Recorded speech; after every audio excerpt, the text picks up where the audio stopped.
അബൂ ഹുറൈറ റളിയല്ലാഹു അൻഹു നിവേദനം ചെയ്യുന്നു, മഹാനവർകൾ പറഞ്ഞു, നബി സല്ലല്ലാഹു അലൈഹി വസല്ലമയുടെ അടുക്കൽ ഒരു പുരുഷൻ വന്നുകൊണ്ട് ചോദിച്ചു, യാ റസൂലല്ലാഹി അയ്യു സ്വദഖത്തി അഅ്ളമു അജ്റാ, അള്ളാഹുവിൻ്റെ റസൂലെ, സ്വതക്കകളിൽ ഏറ്റവും ശ്രേഷ്ഠമായിട്ടുള്ള പ്രതിഫലാർഹമായിട്ടുള്ള സ്വതക്ക ഏതാണ്?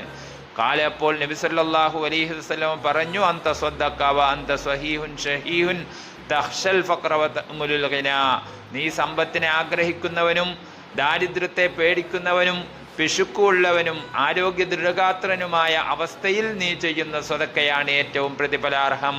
വലാ തുഹ്മിൽ ഹത്താ ഇദാ ബലഗത്തിൽ ഹുൽഖൂം, നീ ഒരിക്കലും നിന്റെ സ്വതക്കകളെ നിന്റെ തൊണ്ടക്കുഴിയിലേക്ക് റൂഹ് എത്തുന്നത് വരെ നിന്റെ ജീവിതത്തിന്റെ അവസാന സമയത്തേക്ക് മാറ്റിവെക്കരുത്.